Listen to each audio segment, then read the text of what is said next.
Muy buenos días, bienvenidos al primer repaso a la actualidad del día aquí en Negocios Televisión. Arranca el día de Powell. Es miércoles, es 20 de marzo y toda la mirada gira a última hora ya con el mercado europeo cerrado cuando salga Jerome Powell tras ese comunicado de la Fed, ya saben, hoy una hora antes, con ese horario cambiado en Wall Street, cuando lo que se descuenta es pausa y sobre todo los puntos azules, ese diagrama de puntos va a tener la clave en la búsqueda de cuándo y va a ser ese momento esperado del recorte, del pivote de los tipos de interés y en un momento en el que sin lugar a dudas todo el mercado espera y aguarda ese momento cuando esas apuestas de ese pivote se van alejando y se sitúan cada vez más en ese arranque del verano hacia el mes de junio. El momento, el discurso se verá a última hora de la noche, pero de momento los mercados lo que están haciendo es realmente prepararse en futuros, corrigiendo parte de las subidas que registraba Wall Street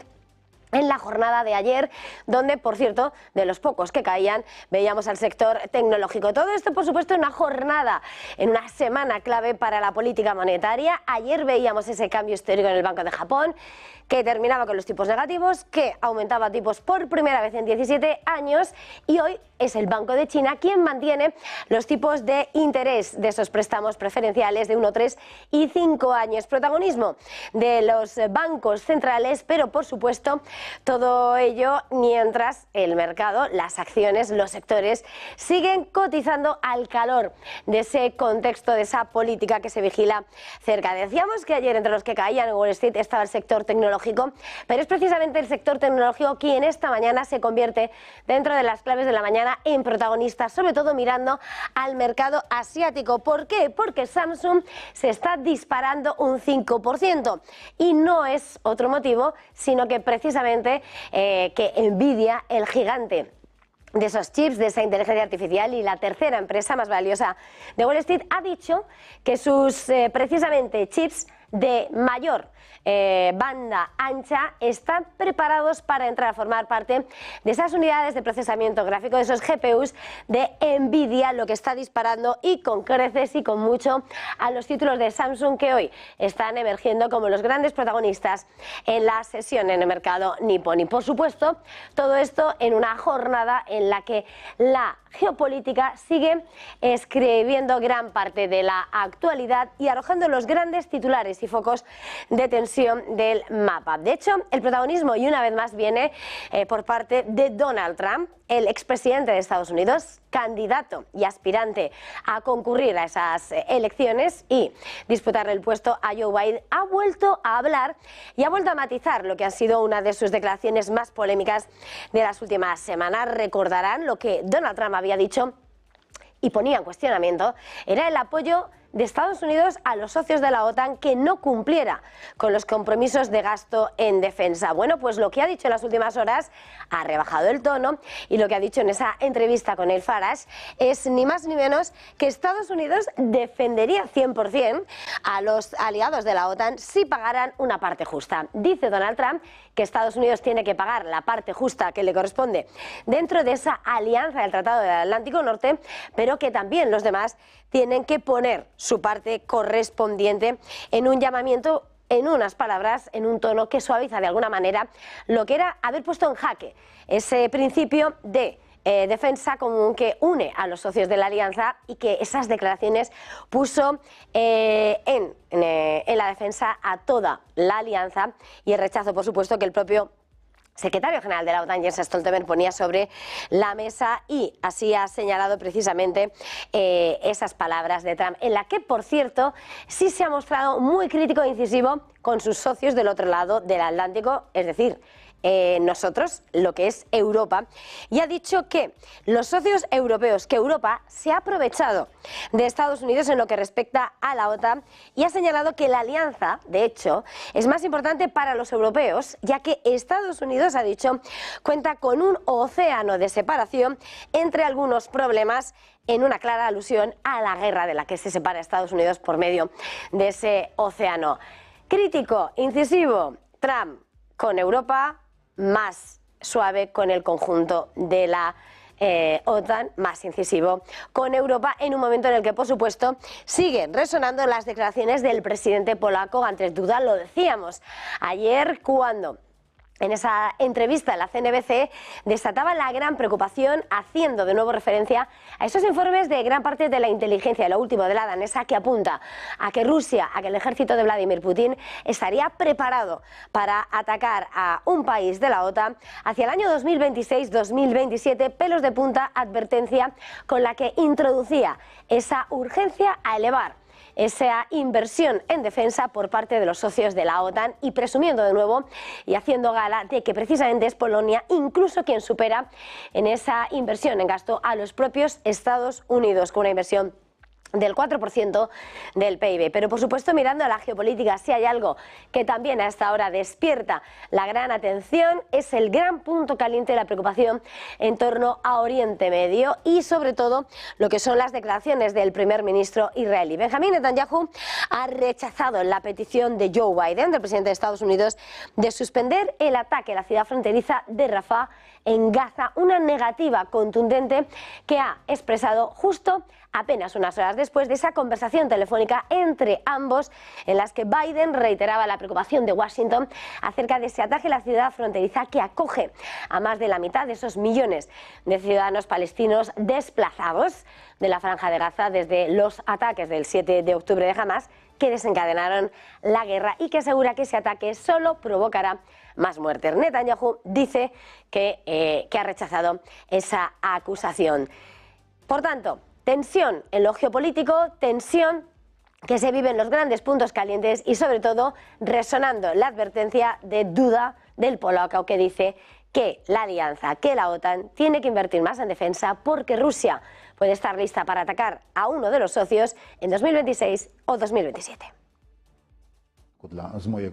From my point of view, it's a question of common sense. New reports are coming in, and I recently saw one by German experts, which said that soon, perhaps as early as 2026 or 2027, Putin, by putting his economy on a war footing, will have such military might that he'll be able to attack NATO.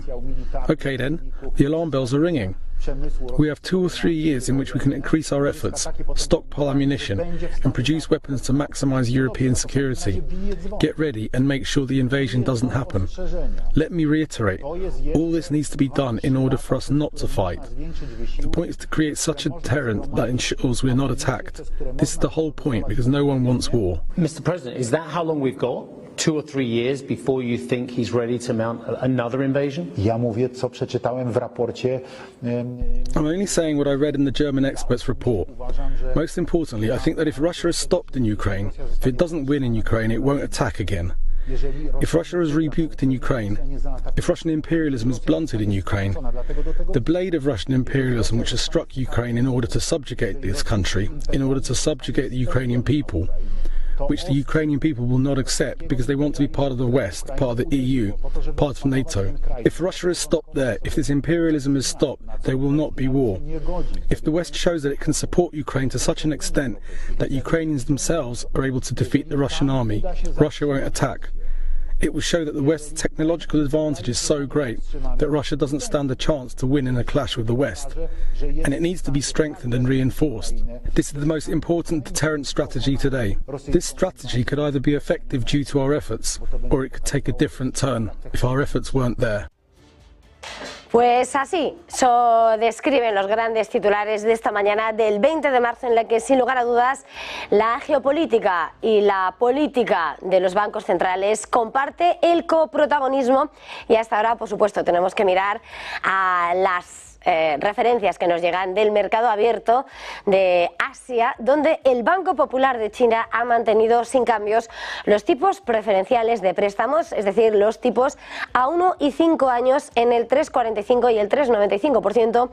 respectivamente. La LPR a un año, hay que señalar que es precisamente esa que actúa como vinculación para la mayoría de los préstamos a hogares y empresas, mientras que en el caso de la de 5 años es el punto de referencia para la mayoría de las hipotecas inmobiliarias. Con esta noticia se cumple el pronóstico, se esperaba pausa y el Banco de China mantiene sin cambios esos tipos preferenciales de préstamos. Y de lo que está pasando a lo que está por pasar. Ya saben que es 20 de marzo, es miércoles, y hoy el FOMC, ese Comité de Mercados Abiertos de la Reserva Federal, se reúne por segundo día consecutivo. Jerome Powell al frente, y esta tarde, por supuesto, especial aquí en Negocios Televisión, con la confirmación de lo que se da por descontado, una pausa en esos tipos de interés en la política monetaria del Banco Central de Estados Unidos, y con el claro protagonismo en el discurso, un discurso que en esta ocasión además va a estar ligado a ese diagrama de puntos, a esos puntos azules que van a arrojar las perspectivas económicas de la Fed sobre la economía de Estados Unidos para finales de años. Todo ello llega además en medio de la reciente preocupación por los informes sobre inflación, los dos últimos que han elevado cierta preocupación por lo que ha sido la resistencia y datos algo superiores a lo esperado en medio de la batalla contra la inflación que está prestando la Reserva Federal. La clave va a estar en el discurso de Powell, buscando en ese diagrama de puntos donde puede estar el número y el momento de los recortes de tipos, en un momento en el que las encuestas ya están situando más en el mes de junio ese posible pivote que se está esperando desde hace meses, y precisamente justo cuando arrancaba esa reunión de 2 días en la jornada de ayer, lo que hacían los principales índices neoyorquinos era notarse ganancias. De hecho, el Dow Jones se ha notado su mejor día desde el 22 de febrero con subidas del 0,83%, y también buena jornada tanto para el S&P 500, incluso para el Nasdaq, que avanzaba un 0,40%. Y si hablamos de nombres propios, sin lugar a dudas, Donald Trump vuelve a copar titulares a esta hora de la mañana, porque el expresidente de Estados Unidos y aspirante a recuperar su asiento en el despacho Oval ha suavizado su postura con respecto a la actuación de la OTAN en una entrevista con Nigel Farage en GB News. El aspirante a la reelección republicana, por la vía republicana, ha dicho que si fuera reelegido como jefe de la Casa Blanca, Estados Unidos defendería 100% a los aliados de la OTAN si otros países miembros pagaran su parte justa. Declaraciones de Trump al ex líder del Partido Independentista del Reino Unido, en las que el magnate señala que Estados Unidos debería pagar su parte justa, pero no la parte justa de todos los demás. Los comentarios, las declaraciones de Trump, recordemos, llegan después de que hace apenas un mes advirtiera a los aliados de la OTAN que en caso de recuperar su asiento en el despacho Oval, los aliados de la OTAN deberían pagar con su parte, con sus compromisos de gasto en defensa, ya que apuntaba que alentaría a Rusia a hacer lo que quiera si los países miembros no cumplen con sus objetivos de gasto en defensa, lo que de alguna manera rompía, y advertía con la rompía de esa garantía de defensa mutua en el club de la OTAN. Pese a rebajar el tono, además Donald Trump aprovechaba esa entrevista para mostrarse incisivo con los socios europeos. Dice Trump que Europa se ha aprovechado de Estados Unidos en lo que respecta a la OTAN, y ha aprovechado señalando que la alianza es más importante para los europeos, ya que Estados Unidos, ha dicho, cuenta con un océano de separación entre algunos problemas, en una clara alusión a la guerra. Y el presidente polaco Andrzej Duda advierte que la OTAN debe elevar urgentemente su gasto en defensa para garantizar que no se convierta en el próximo objetivo de la agresión de Rusia, de la agresión del ejército de Vladimir Putin. Un llamamiento que vuelve a sumar a esas voces de cara a la preparación para un conflicto posible, y de alguna manera además lo ha apoyado ese llamamiento en base a los informes de la inteligencia danesa. Según ha señalado, y le venimos contando en una entrevista a la CNBC, el espionaje danés ha señalado que Rusia podría alcanzar el potencial militar necesario para atacar territorios de la OTAN entre 2026 y 2027. Con ese horizonte temporal, el polaco urge a elevar el objetivo de gasto al 3% en medio de esas preocupaciones de que Moscú puede estar preparándose para atacar a la alianza. Polonia ahora gasta el 4% de su PIB en defensa, más que en Estados Unidos. Vamos a escuchar a Duda. From my point of view, it's a question of common sense. New reports are coming in, and I recently saw one by German experts, which said that soon, perhaps as early as 2026 or 2027, Putin, by putting his economy on a war footing, will have such military might that he'll be able to attack NATO. Okay then, the alarm bells are ringing. We have 2 or 3 years in which we can increase our efforts, stockpile ammunition, and produce weapons to maximize European security. Get ready and make sure the invasion doesn't happen. Let me reiterate, all this needs to be done in order for us not to fight.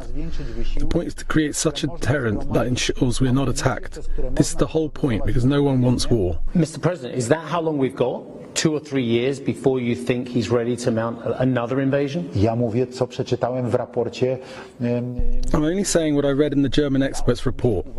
Most importantly, I think that if Russia is stopped in Ukraine, if it doesn't win in Ukraine, it won't attack again. If Russia is rebuked in Ukraine, if Russian imperialism is blunted in Ukraine, the blade of Russian imperialism which has struck Ukraine in order to subjugate this country, in order to subjugate the Ukrainian people, which the Ukrainian people will not accept because they want to be part of the West, part of the EU, part of NATO. If Russia is stopped there, if this imperialism is stopped, there will not be war.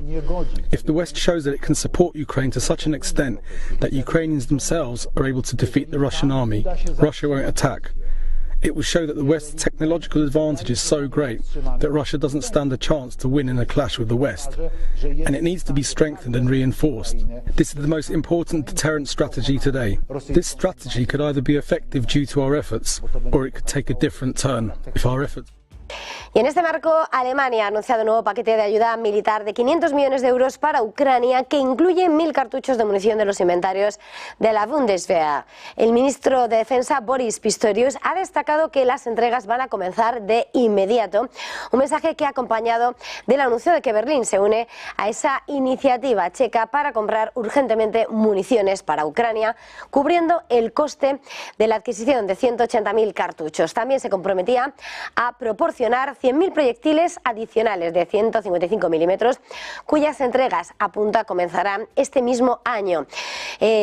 Apunte e incorporación urgente de ayuda armamentística a Ucrania, mientras en Estados Unidos sigue bloqueado ese paquete de 60.000 millones de dólares para Ucrania, y los estados europeos tratan de responder para elaborar paquetes alternativos en un momento en que Ucrania sigue sufriendo esa grave escasez de proyectiles.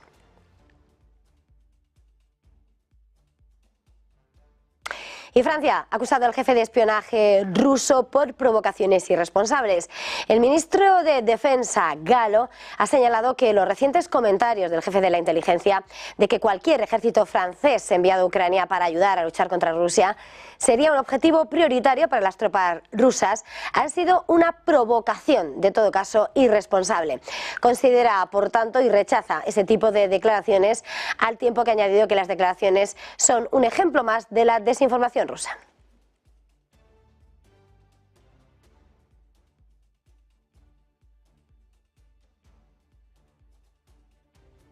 Y el fiscal general de Alemania ha acusado a un oficial militar alemán de espiar para Rusia. En concreto, el empleado del Servicio de Equipamiento e Informática de la Bundeswehr, Thomas H. por sus siglas, es sospechoso de haber trabajado para ese servicio secreto extranjero. Fue arrestado el pasado mes de agosto en Koblenz después de que supuestamente habría pasado información y material sensible a agentes rusos. La oficina para la que trabajó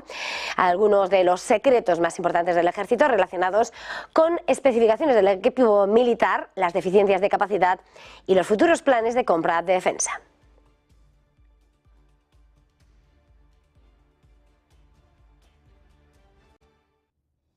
Importante en este marco de tensiones, vigilante entre las tensiones de la OTAN y de Rusia, con la mirada puesta en Ucrania, las declaraciones del jefe del Pentágono, de Lloyd Austin, que ha dicho que el mundo va a estar menos seguro si Putin se sale con la suya.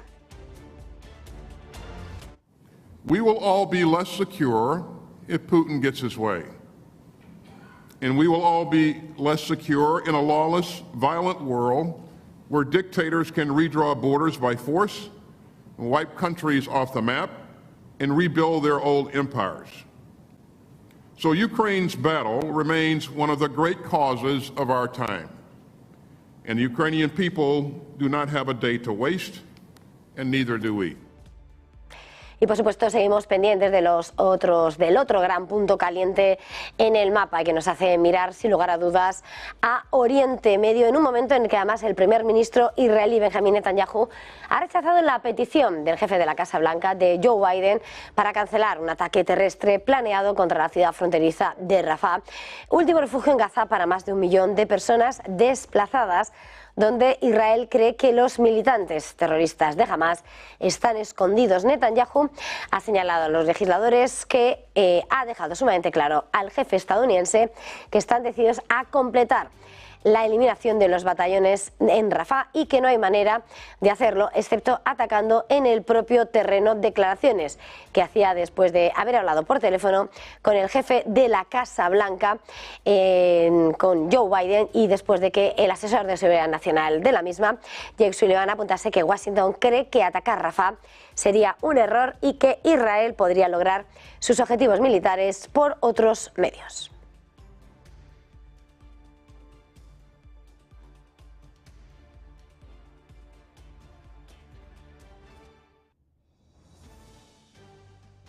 Y por supuesto, junto con los grandes asuntos que escriben la tensión del tablero internacional y de la geopolítica, importante lo que pasa en el mercado de la política monetaria y en el mercado de las acciones. Esta mañana estamos viendo cómo sigue respondiendo el mercado asiático tras esa decisión histórica del Banco de Japón de dejar atrás los tipos negativos, de hacer la primera subida de tipos hasta el 0,01% por primera vez en 17 años, y lo que está pasando con su divisa después de que haya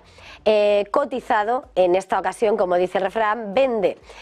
con la noticia, compra con el rumor, y desde que se hiciera público el anuncio oficial de Kazuo Ueda del Banco de Japón, hemos visto como el yen está alcanzando mínimos de 4 meses por encima de los 150 en su intercambio con el dólar. Entre esas decisiones sobre los tipos de interés de Japón y de Estados Unidos, hoy con la mirada ya puesta el mercado en lo que decida Powell, y movimiento que hace que a esta hora sigamos muy de cerca el comportamiento del mercado de divisas. Como decimos, el mercado de divisas que responde a esa decisión del Banco de Japón histórica. Hace apenas 24 horas conocíamos su decisión de subir los tipos al 0,01% y eliminando el control de la curva de rendimientos, y todo tras confirmar un 2% de inflación en el último año y dar por superada la etapa de deflación. Con todo, el gobernador Kazuo Ueda advertía que la política será acomodaticia. 日本銀行は引き続き 2% の物価安定の目標の下で、その持続的安定的な実現という観点から短期金利の操作を主たる政策手段として、経済物価金融情勢に応じて適切に金融政策を運営します。 Y por supuesto, si miramos al mercado nipón esta mañana, por cierto, después de haber visto ayer cómo superaba los 40.000 puntos el índice Nikkei, el principal indicador de la bolsa de Tokio, hoy continúa con subidas de 0,66% en los 40.003, pero el protagonismo viene por parte de uno de los valores tecnológicos del mercado. Samsung se dispara más de un 5% a esta hora, y todo tras observar las declaraciones de Nvidia, del gigante de esos chips de inteligencia artificial, que anticipa que precisamente los chips de Samsung podrían sumarse y usarse en sus unidades de procesamiento gráfico, en concreto mirando a sus chips de gran ancho de banda. Samsung, el peso pesado surcoreano, es quien se está disparando esta madrugada, mirando precisamente a lo que podría ser esa incorporación a las unidades, a esas GPUs de Nvidia, y que le está dando alas en su cotización, y después de que haya dicho el estadounidense que el fabricante surcoreano, sus chips de gran ancho de banda están en la etapa de calificación para su uso en las unidades de procesamiento gráficos de Nvidia. Movimiento que hace que su rival SK Hynix se esté hundiendo esta mañana y desplomándose un 3%. Y con todo esto hacemos una pequeña pausa para publicidad y enseguida volvemos con más análisis con Araceli Frutos esta mañana.